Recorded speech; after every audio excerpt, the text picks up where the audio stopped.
So I thought today I'd put a little video together showing how much my P1SC Pro Charger kit cost me and whether it's worth it to supercharge or boost these cars in any other way. You see plenty of people nowadays, they're all buying their 5-liter Mustangs, and it's for good reason. They're great running cars. You have better drivability than any boosted setup. The Gen 3 Coyotes in particular are very quick, especially with that 10-speed transmission they got.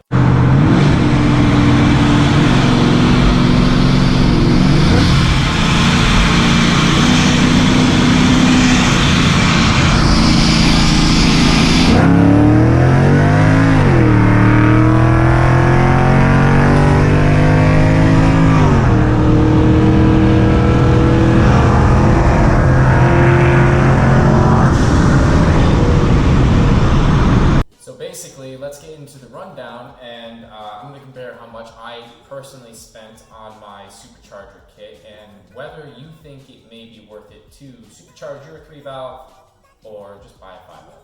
So my supercharger itself, my P1SC Pro Charger kit, that actually cost me $3,500 because I bought it used. Diablo Mafia mass airflow sensor was $200 and also used. 47-pound injectors cost me $280 new.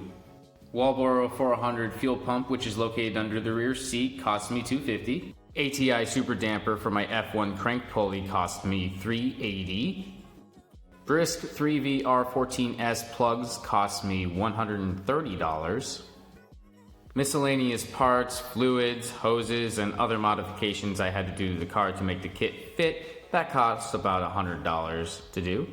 And finally, my dyno tune from Arizona Elite Motorsports, that cost me $650. Also because I was a repeat customer, so that helped. I also might mention that it did take me 35 days to get it all buttoned up, tuned, all the parts sourced, everything like that. And you should also take into account the time you spend on it and the other ways you're going to get around, because this was my daily driver and I was able to borrow my sister's car, thankfully. There are a lot of great things to be said about the new 5.0 Mustangs, especially the Gen 3s. They're fantastic platforms to build off of. They're nearly as fast as I am after doing all these modifications to them, especially in the top end. The top end, they'll just start pulling away. Unfortunately, these things do not have a lot of top end, or rather they have a very low top speed to them. Now, price may be a concern with a 5.0 Mustang. Of course, you can go with an 11 or 12, and that will probably net you the lowest.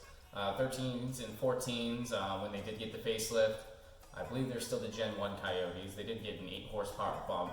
Those are also great looking cars, and I believe you can get them as low as the low 20s or even into the teens there, depending on how many miles they have on them. And of course the S550s and the S550.2s with the facelift on them, the Gen 3 motors, those are going to cost you the most. I believe brand new, you're probably going to spend about $35,000 MSRP on those, and they only go up from there with the additional options you may opt for. As far as the amount of modifications and how much I spent on my car overall, well, that starts getting up there, especially when you consider all the exhaust components, the cams, all the other supporting mods to the car.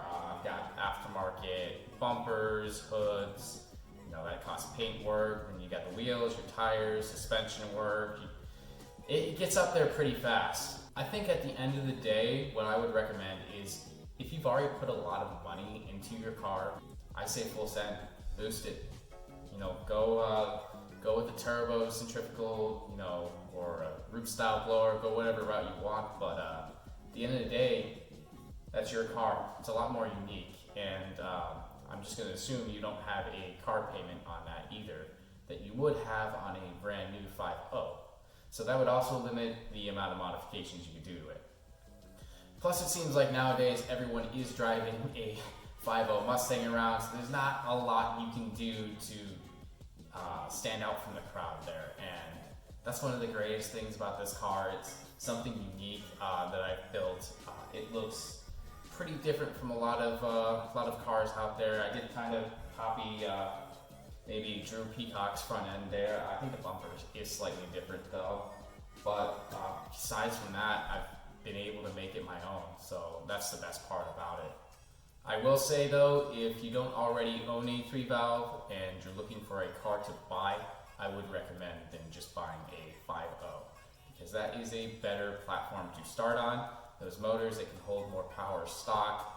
I believe all you gotta do is change the oil pump gears on those things and you're good for 700 wheel plus. I mean, on these ones, really, we only have weak rods on the 3-valves too, but a bit harder to do than the oil pump gears. So, final verdict, if you've already put several $1,000s into your 3-valve, full send it. If not, if you're looking at a Mustang, buy the 5.0. It's a better overall platform. So I hope if you were on the fence about buying a Mustang, or if you were on the fence about maybe boosting your 3-valve Mustangs, this video helps you out a little bit.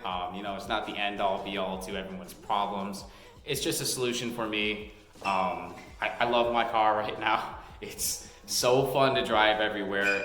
You know, the drivability suffers just a tad bit, but the dyno tune I've got on it, it works pretty well. So I'm still probably gonna get a daily driver just because the gas mileage is not that great. So once again, guys, I hope you did find this video helpful, or at least you enjoyed it. Please consider subscribing to my channel. It will encourage me to stay more active and post more videos of this car. And make sure you follow me on Instagram. I am a lot more active on that just because it's a lot easier to post on. Anyways, I hope you guys have a great day, and I'm out of here.